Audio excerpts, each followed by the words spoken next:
युक्त समाज वाले मानव में 6 कला अभिव्यक्त होती है। जो मानव विशेष प्रतिभा वाले विशिष्ट पुरुष होते हैं उनमें भगवान के तेजांश की 7 कलाएं अभिव्यक्त होती हैं।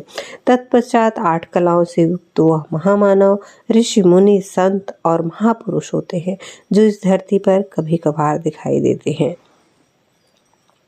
मनुष्य की देह 8 कलाओं से अधिक का तेज सहन नहीं कर सकती। 9 कला धारण करने के लिए दिव्य देह की आवश्यकता होती है, जैसे सप्तर्षिगण, मनु, देवता, प्रजापति, लोकपाल आदि। इसके बाद 10 और 10 से अधिक कलाओं की अभिव्यक्ति केवल भगवान के अवतारों में ही अभिव्यक्त होती है, जैसे वराह, नृसिंह, कूर्म, मत्स्य और वामन अवतार। उनको आवेशावतार कहते हैं।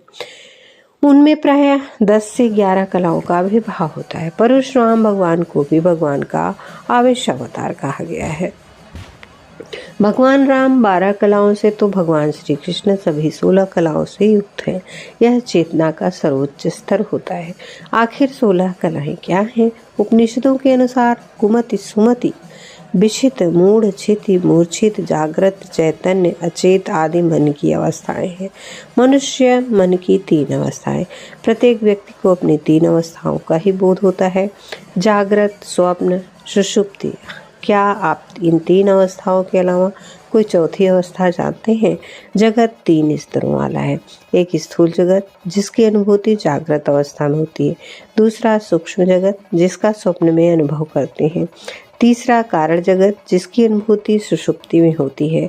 3 अवस्थाओं से आगे 16 कलाओं का अर्थ संपूर्ण बोध, पूर्ण ज्ञान से है।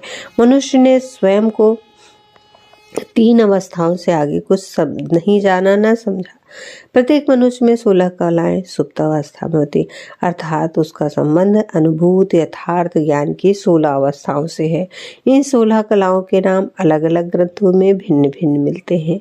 वेद और योग में अन्नमया, प्राणमया, मनोमया, विज्ञानमया, आनंदमया, अतिशयनी, विपरिनाभिनी, संक्रमिनी, प्रभवी, कुंथिनी, विकासिनी, मर्यादिनी, संहालिदिनी, आह्लादिनी, परिपूर्ण और स्वरूप अवस्थित।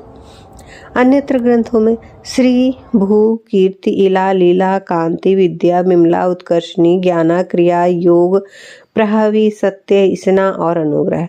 कहीं पर प्राण, श्रद्धा, आकाश, वायु, तेज, जल, पृथ्वी, इंद्रिय, मन, अन्न, वीर, तप, मंत्र, कर्म, लोक और नाम। 19 अवस्थाएं। श्रीमद् भगवद गीता में भगवान श्री कृष्ण ने आत्म तत्व प्राप्ति योगी की